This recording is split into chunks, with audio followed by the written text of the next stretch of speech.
neither of us think Brock's going to hold out, which makes me feel like, again, the Niners should play hardball. But let's go take it a step further. The reason that Brock might hold out is because the Niners have caved to players who have held out in the past. Holding out has been a fruitful strategy to star players in their negotiations against the Niners. Last year, Trent Williams held out. Brandon Ayuk held out the year before that. Nick Bosa the year before that. Deebo Samuel. I mean, works. So a lot. Are the 49ers going to handle holdouts differently this offseason? Are they finally going to put their foot down and say, this is unacceptable? We need all our players at training camp because our training camp was terrible last year, and we conveniently used that as an excuse when we were going down the freaking tubes.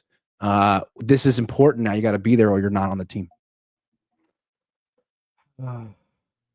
I think there's a better question to ask to answer this. Has Kyle Shanahan ever changed? Well, it's no. But this would be like an organizational change. Like, hey, Kyle, we're not going to just give in to your buddies at the 11th hour because you're friends with them. Like, Parag's going to make the call and Jed. And they're tough. I think, honestly, I don't think that Jed and them really give, like, any single shits about winning. Like, if I'm just, like, really honest with the way this just went, I think that if you try and rag on Kyle, you're kind of, like, I think he's going to be so upset with them, and then you're just alienating him and he's out. Maybe that's a good thing, though. So, like, who knows? But I just don't see it happening. Am I wrong? When they used the holdouts as an excuse, they said they had a bad training camp last year because there weren't enough of their good players there. The practices weren't serious enough because without Ayuk, without Trent, I mean, how serious can you really take the session?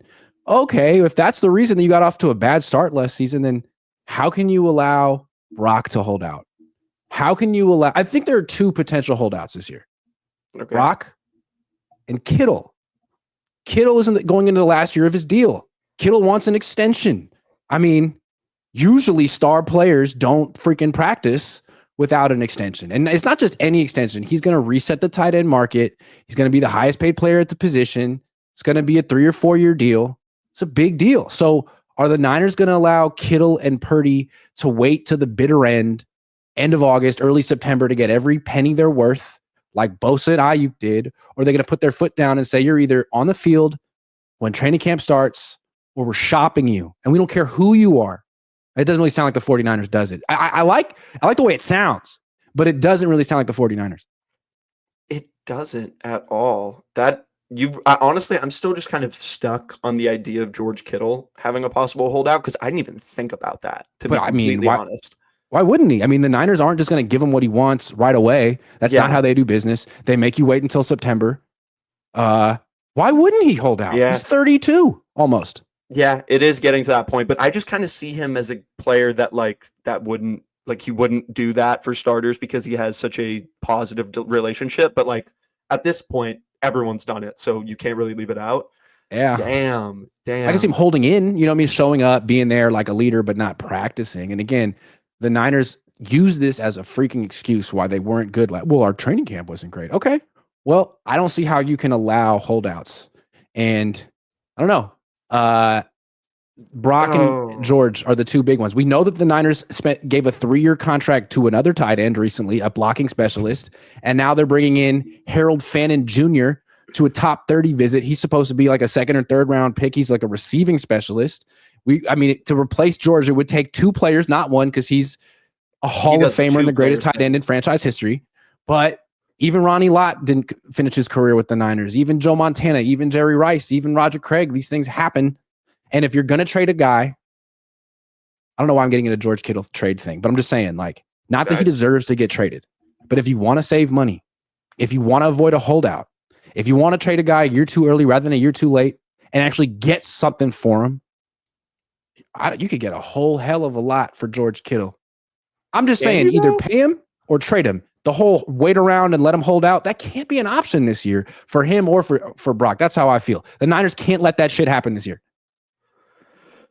They shouldn't allow players to hold out. I agree. They should not. This season, that should not be a thing. Completely agree. I don't think so. I don't think that Kittle would do that. And I think that if Kittle tries to utilize that as an opportunity to get a contract extension, if you're the Niners, give him the damn extension. Who cares? Give him it. He's worth it. He's totally worth it. He was the best pass catcher last year. He was the best tight end in the league. He was so amazing. He needs to stay. If he goes, I think it's done. I think it's over. I think they're guaranteed last place if that happens. So let's just go over that, because if that happens, it's over. I'd honestly, I question this saying this, but now that I'm thinking about it, I'm like thinking, I think I might be more okay if Brock got traded than Kittle, which might be crazy. That might be crazy, but like, and it's also probably personal because I love Kittle to death. I love him so much. He's awesome. Kittle's way better than Brock. Yeah, just from like a positional value, like he's the best tight end in the league. Brock is not the best quarterback in the league. And he's like he's like the biggest mismatch as a receiver too, because there's really no one who can cover him. No corner, no safety, no linebacker. I mean, what do? You have to double him. He's really good. When you play defense against him, you're not like, we're going to limit him to like 1 or 2 catches. No, like he's going to get the ball. You just have to hopefully he doesn't. The only person who limits George is Kyle. There'll be these games where Kyle calls four passes for him. It's like, hey man, you have a Hall of Fame tight end. Can you get over yourself and give him the ball, please? Just stop it. Like, what are you doing? Like, why did you just call a pass for Kyle Juszczyk, man? Can you just call more for Kittle, please? Like if he got the ball most of the time, oh my God, I'd be so happy. Jewish guy says if this gets 1 million likes, Purdy should get $60. Yeah, I'm trying to get this stream to 1 million likes. Can we get it there? I don't know. We got about 40. I think he's trying to say that he wants Brock to get the 60 mil. I think that's what that is. Mark Salas says, don't mistake Brock's niceness for weakness. He is trying to represent his faith as humble as he can. That's a good call. I respect that, but bad.